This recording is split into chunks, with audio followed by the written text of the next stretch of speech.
I've been zoning, I've been zoning.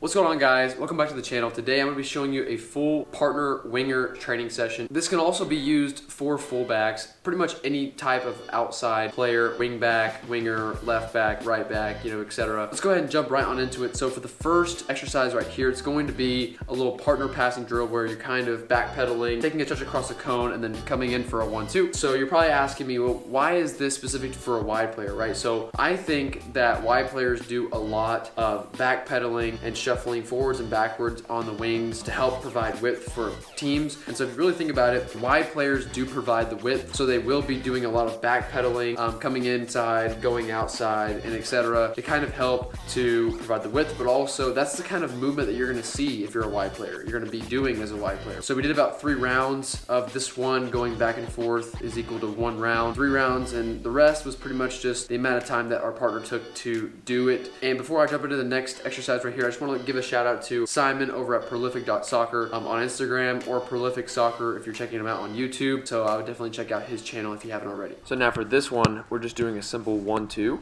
and it's essentially just exploding out and getting the pass directly weighted to your feet. As you can see, these pass weights are pretty good.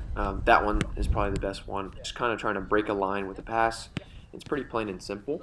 We did about 15 reps of this one, going back and forth, just going around the cone, and then we started to change into this different variation where essentially you're just kind of playing a bounce pass, backing up, creating the space, and then taking a good aggressive touch into the space.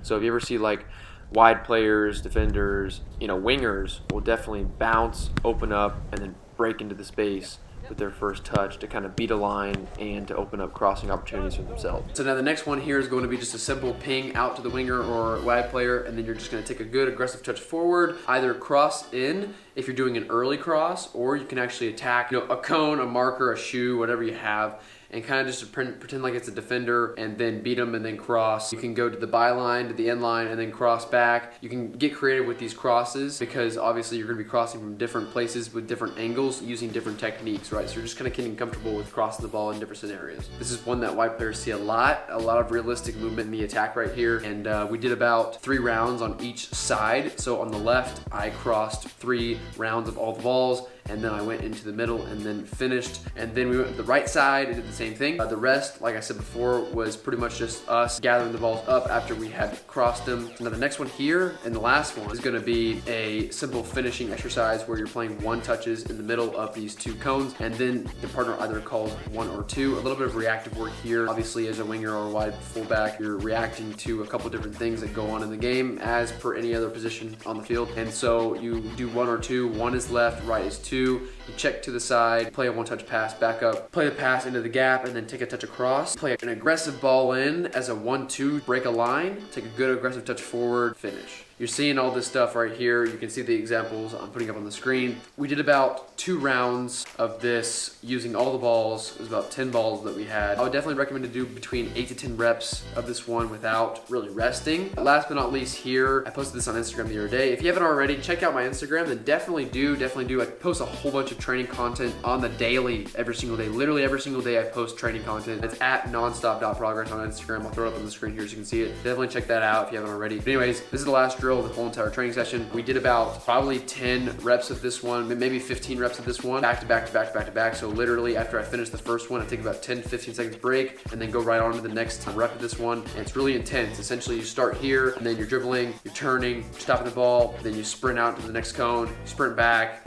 take the ball with aggressive touch forward, beat through the gap, and then you finish. So this one, great. Winger specific, striker specific, wide players, fullbacks, probably not gonna do this one fullbacks, but hey, it's always great to get different types of movements in and different types of high intensity actions in, right? This one's more of like a sprinting. So I'll be coming out with a new video in the next couple of days. If this video gets more than 100 likes, I will drop it. And it's gonna be around how to warm up properly, because I'm pretty sure there's a lot of confusion around how to do it. I'll come out with that video kind of breaking down the little stuff that I do. If this video gets more than 100 likes, then you'll see it in the next couple of days. So smash that like button and subscribe to the channel if you haven't already, and I will see you all in a bit.